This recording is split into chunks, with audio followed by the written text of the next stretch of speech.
Are we filming? Yes, good. Hi, my name's Chris Story. I'm a wedding photographer based in the southwest of France. And recently I bought a Osmo Pocket 3, primarily to be able to film social media footage while I'm working. And after having it for a couple of months, I've used it at 2 weddings. I just thought I'd do a little review for you guys out there to let you know my likes, dislikes, and whether or not I think it's a product that wedding photographers could use on wedding days. I used the Osmo Pocket 3 on 2 weddings recently in December.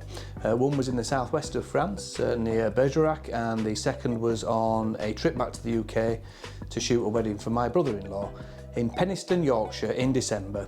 It was dark and rainy, so I did use the low light mode on this while I was there, which you'll get to see the footage after I've done this little review for you. One thing to note, this is never ever going to replace a professional camera, okay? For either video or photography, forget it. Okay, there's a reason that people pay thousands and thousands of pounds to come to the southwest of France to have a professional do their wedding photography, and that's because we have professional equipment. So even the guys with the iPhone 15 out there, the Pro iPhone 15 stuff, I'm sorry guys, but it's not a patch on these bad boys with the big sensors and stuff. It's just much better images. So cue the haters. I know there'll be some people out there will want to disagree with me, and that's absolutely fine. Everybody's entitled to their opinion. In my opinion, iPhones, gadgets like this will never ever replace professional camera equipment. That being said, let's go through the things I liked about the camera, or the Osmo Pocket 3. This is not going to be an in-depth review, by the way. If you want to know about settings and all that kind of stuff, there's loads of videos out there. You can just go and see those videos. This is just me telling you what I like about this camera to start with. So first of all, it fits in your pocket, which is dead handy, and it's actually says it's a Pocket 3, so it should fit in your pocket, and it does. So I really like that about the little camera. It fits straight in your pocket. And secondly, when you want to film anything, you flip the camera out of your pocket, flip the screen, and away you go. Your video in. That's dead easy, and it's really useful to have when you're in the middle of a wedding, you're doing photography, and you've got maybe 30-second gap just to clip some footage.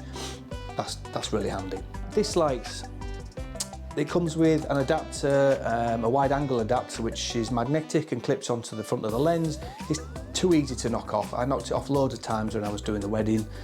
You know, when you're lifting your cameras, I have a dual holster for both my cameras, and when I'm moving about with the cameras, it's just too easy to knock the wide angle lens off, so I don't really like that about it.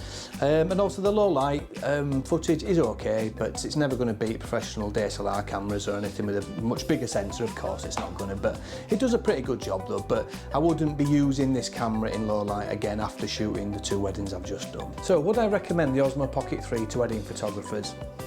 Absolutely. Flip of a switch and you're off recording some good social media content. For me, it's winner winner chicken dinner all the way with the Osmo Pocket 3.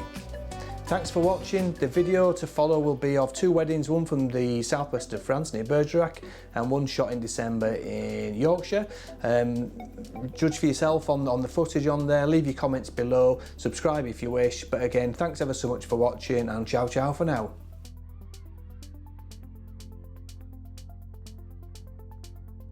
This is the new Osmo Pocket 3, and my name's Chris Story. I'm a wedding photographer based in the southwest of France in the Dordogne, not far from Bergerac, and we're going to use the Osmo 3 to capture some footage of Joanne and I. Joanne's my wife, she's the second shooter, doing a wedding. Now it's quite a private wedding, so there'll be very little footage of the couple, but we're going to use this to take some footage of us in action, and we're just going to push this camera to its limits, see what it can do, and yeah, I'll report back once the wedding's finished and I'll review the footage.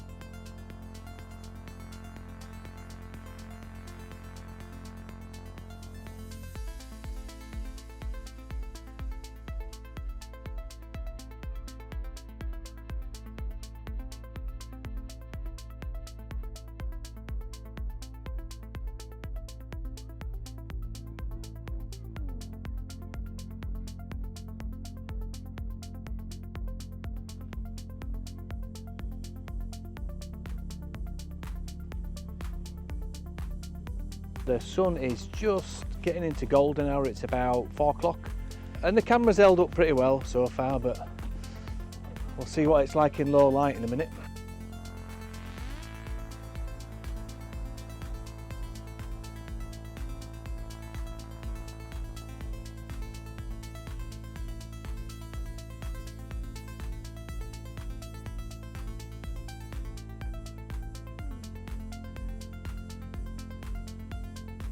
I'm really happy with this little camera, I have to say. I've knocked it about today, something rotten as well. It's been getting bashed with this monster lens quite often, and it's actually done really well today. The only thing I don't like about it is the wide angle lens. It keeps falling off, which is a bit of a pain when you're in the middle of taking photographs as well as trying to film. But anyway, everything else is all good. Just having a little snack and a drink, and Joanna's managed to find herself some blue wine. Blue wine from Alsace. Yeah, the French know how to drink and make wine, that's for sure. Okay, so we finished the shoot, all done. Short but sweet. Joe's just finishing off with the kids in the piscine. That's the swimming pool in English. And there she is. Been in with the pool with the kids, taking pictures and stuff. Ah, she's locked me out, look at that, lovely. Alright, so we're in low light mode now, so who knows what's going to happen here. I just need to lock this thing onto my face. Oh, you can't do it, right. I've just learned that you can't do